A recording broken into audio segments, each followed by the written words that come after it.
Alright guys, welcome back to the channel. I just wanted to shoot a little introduction for you guys so you know what you're heading into for today's video. Basically, just wanted to show you, if you remember, our DPW parts truck had the low mile 7.3 ZF6 in it that we're going to be using in our new 4x4 shorty build, full frame off build.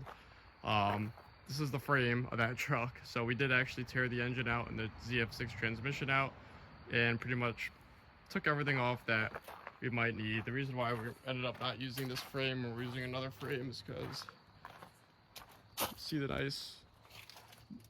nice hole there in that front horn of it. But just want to show you, so the engine's out. So today we're kind of getting into tearing down the engine because we're going to be using that nice low mile engine for the build. You see that I took the axles out. These are our low mile axles that we'll most likely be using unless I come up with a coil spring front axle. We've got our ZF6 here, which hopefully won't be staying outside for much longer. So that's our low mile ZF6. And just as a refresher, so I just don't want any confusion while you're watching this video, this is the frame we're going to be using for our shorty build, and we're going to be shortening down this frame. The no holes, a lot better shape. So hope you guys enjoy the 7.3 teardown video. A lot more to come on that. Stay tuned. All right, guys. So we actually got the engine out of the frame of the parts truck. This is the 90,000 mile engine that came out of our parts truck, which is now into just pieces of frame. And this will be going into the 4x4 shorty build. And tonight, I'm pretty much exclusively tearing this thing apart. Every single accessory is coming off tonight. So I figured I'd just kind of get an introduction clip before I start the time lapse, and pretty much trying to tear this thing apart so I could clean all these parts, get what I want to off the powder, which I'll go over once everything's apart, and go from there. So I'm kind of just going to do a time lapse of me tearing apart this engine. Stay tuned. Hope you guys enjoy it.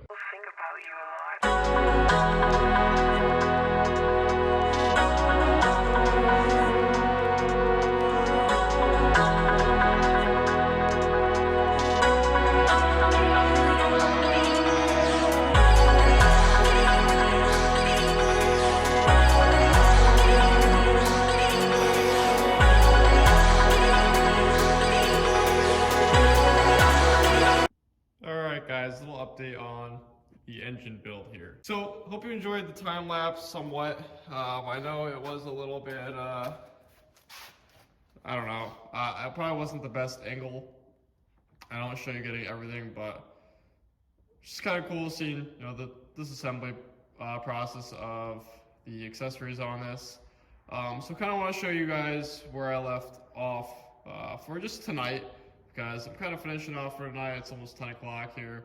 Of course, I did eat dinner in between then and whatnot, but trying to get in what I can. You know, I worked today and it's Saturday, so got tonight and tomorrow, then we start the work week again.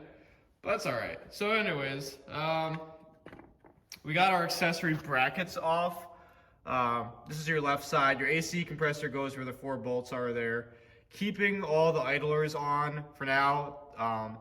These are going to get torn down even further, hopefully tomorrow, but really right now the goal is to get as much as I can off the outside of the engine, so I get the engine cleaned, prepped, painted, then attack all this stuff, or vice versa, but they're kind of two separate projects.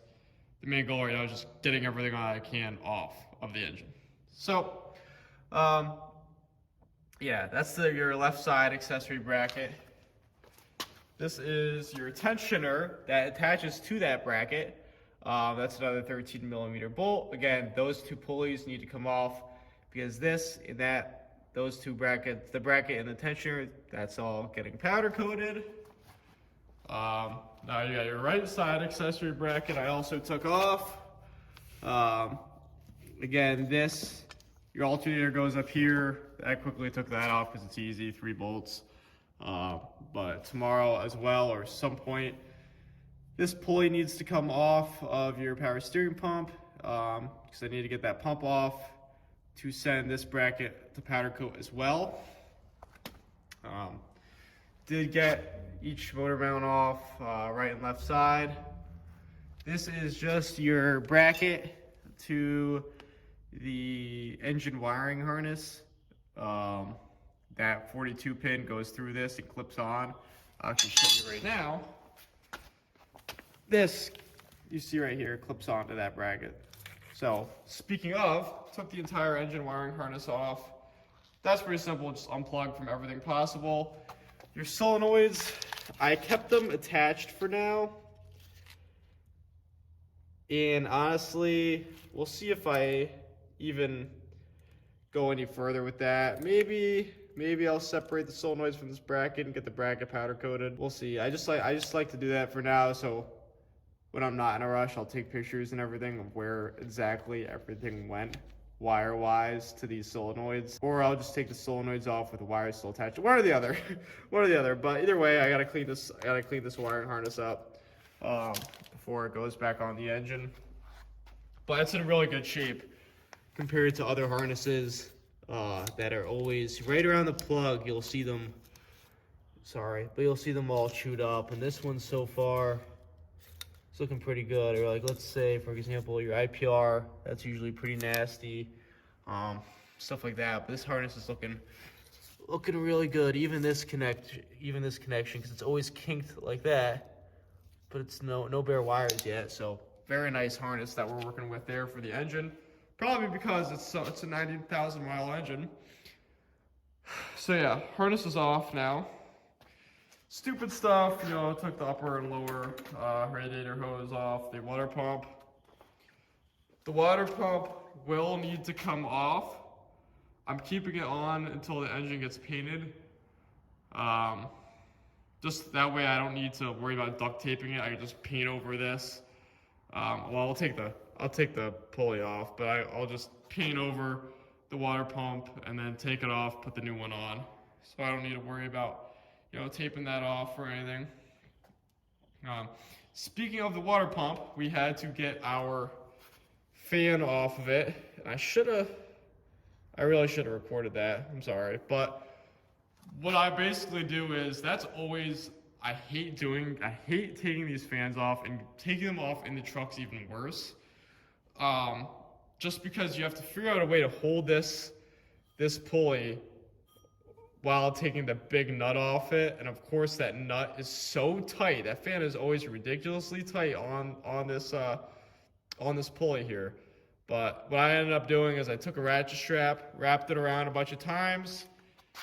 The motor mount was still here, and I wrapped a strap around it a bunch of times and hooked the strap to the mount, then tightened the strap a little bit, and that was enough to hold it to, I literally had a pipe wrench with a breaker bar, and that was enough to break that thing free.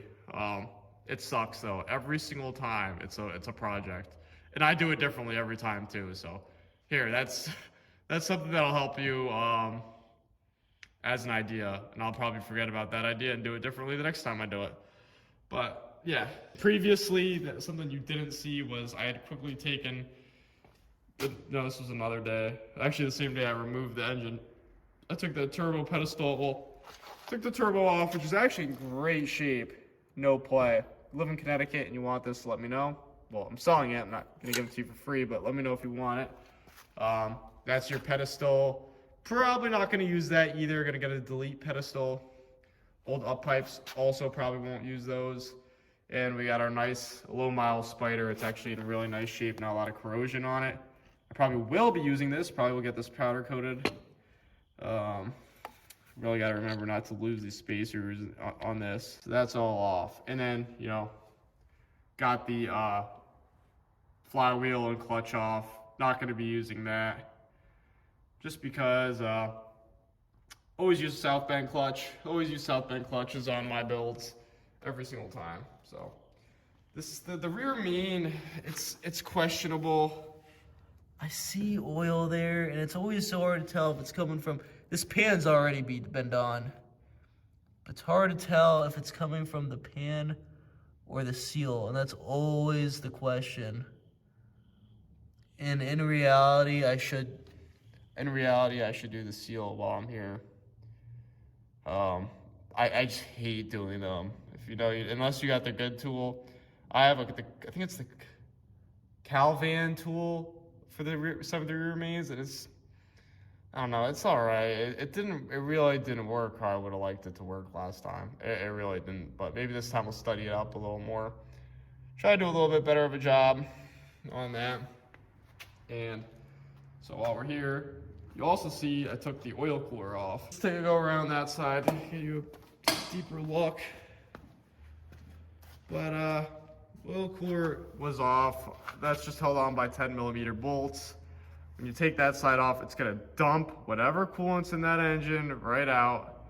Unless you take like a coolant plug out before you do that, which is probably the smart thing to do. But yeah, you'll make a mess taking the cooler off. It always makes a mess. If that gasket's still on there, gotta take that off.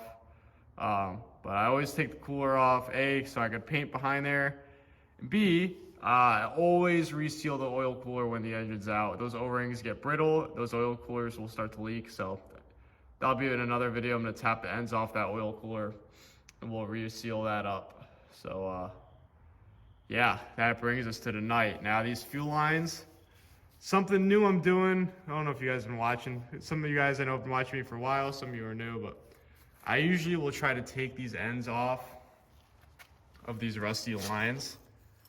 And these fuel lines, if you want to buy these, are $200.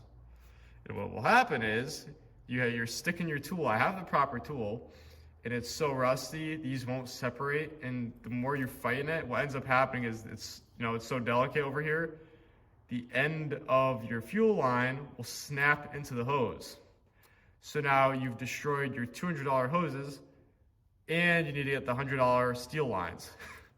So I think what I'm doing with this one is I'm just not gonna touch these lines. I'm not touching this connection.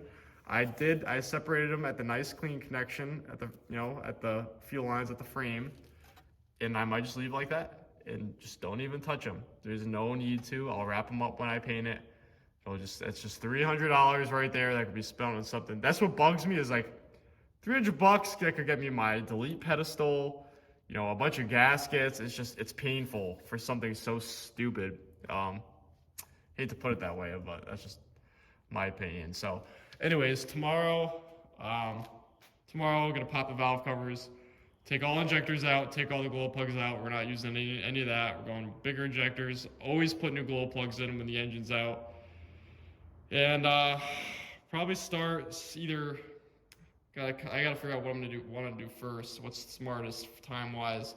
Because a lot of this stuff has to get to powder. So I honestly probably won't even touch the engine yet when it comes to cleaning, but start fully separating all these brackets and everything. Like I said, all the pulleys off and the power steering pump and stuff like that, so I can get it to powder ASAP. But tomorrow I'll give you guys more of a plan and show you something else that I kind of want to tell you about. Like, I'm going to be swapping some parts from one engine to this one, and I'll show you that. You might remember the engine I'm talking about. So stay tuned for tomorrow, guys. Just wanted to give you an update for tonight.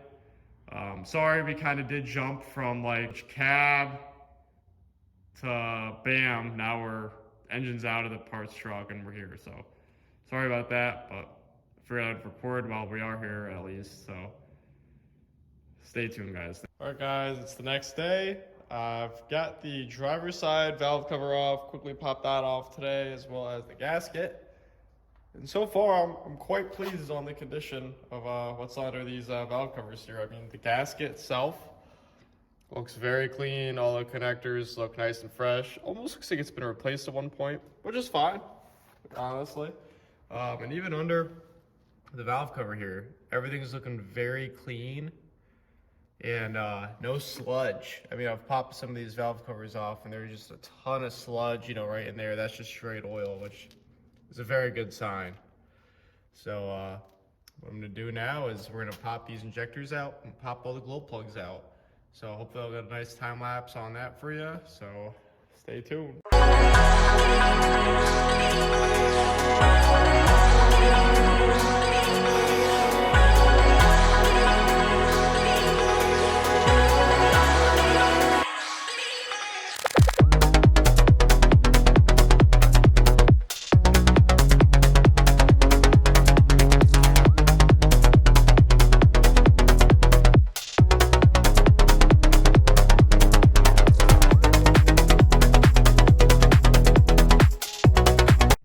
Alright guys, so this is kind of where I'm finishing off today. I'm probably going to finish off this video because we're pretty much torn down, at least. Besides the fuel bowl, that's going to come off, but I'm waiting to take that off till I get the actual delete kit so I know exactly what needs to come off and what doesn't. But I've got all the injectors out, as you can see, on each side. Got all the glow plugs out. I kind of just laid the valve cover harness. Still on there, but again, super clean. I'm very satisfied by how clean everything looks under the valve covers. It's always a little scary to find that out. So those are all out. We're going to be going in with 205-100 injectors and brand new glow plugs. So that's going to be pretty cool. Now, I took all of the pulleys off of, so I took the idler pulley off of that accessory bracket, and I took the 2 tensioner pulleys off of the tensioner because these are getting powder coated. Then now I got the power steering pulley. You need a puller to get this pulley off. It's pretty tight on there. And then I took the power steering pump off of the accessory bracket. So that's gonna get powder coated as well. But all these brackets need to get cleaned before I do send them to powder coat. So that's done.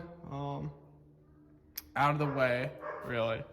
So basically what's left is, excuse the dog. So we'll walk over to this engine. Some of you might recognize this engine. This was out of our 2-wheel drive Shorty build. It was kind of the first edition, but if you go to that series on the channel, you'll see I put a whole new engine in it. A lot more done up than this one even is. And this one was pretty done up to me at the time, but I know a lot might question why I'm even redoing that one if I have an engine literally sitting here resealed. What I'm doing to that is literally what I did to this. Just the difference is that has 90,000 miles on it. And that's kind of why I'm doing it. Really, and it's just nice I've learned a lot along the way. There's things I didn't do to this that I definitely want to do to that. And it's kind of it'll be nice to have this here if I ever need it still. But I am going to rob a few parts off it, unfortunately. So these are our powder-coated valve covers. These are in really nice shape. No dents and rot or anything. So I'm going to be using these valve covers because the ones that came off that other engine are junk. And then underneath these valve covers are 205-100 injectors. I'm going to be pulling those out and using those as well. So that's going to be next weekend. So once I take those covers off, I think we'll have just about everything we need for powder coat.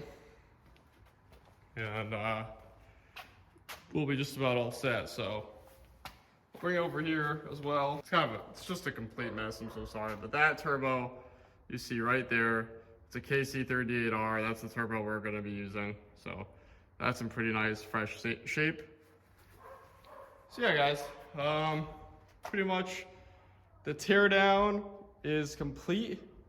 Now it's just cleaning, sending stuff off to powder coat, and resealing, reinstalling, and painting the engine, stuff like that. So really what you should expect to see next is painting the engine. That's going to be a whole thing. And then a lot of install videos like rear main seal, injectors, stuff like that, glow plugs, resealing an oil cooler, stuff like that you can expect. Then we'll have our full engine dress up day where we put all our new powder coat parts on. Obviously we're doing a new oil pan. I have that already too, and that's going to get sent to powder coat. So all that is what is to expect. And basically how I'm working stuff is, if I have this engine painted and new oil pan on, or I have to wait for the pan to get back from powder coat, but the oil cooler is resealed and that's installed, and every gasket that I can get on is on, and I don't have powder coat stuff back because that usually takes a little while. Then we're gonna pull our chassis down that we're gonna be shortening to the short bed chassis, and we're gonna start going into the chassis section of the build. So that's what's to expect. So stay tuned. I hope you guys are enjoying this stuff. I'm trying to get a little better with the recording, but this is thing's gonna be pretty cool, guys. Trust me. If you guys have seen how any of my other stuff turns out, the engines usually do turn out pretty nice after the powder coat and everything. Going for about 450 horsepower on this build. So Let me know if you guys have any questions or anything. Stay tuned for the next video on this. And yeah, thank you for watching.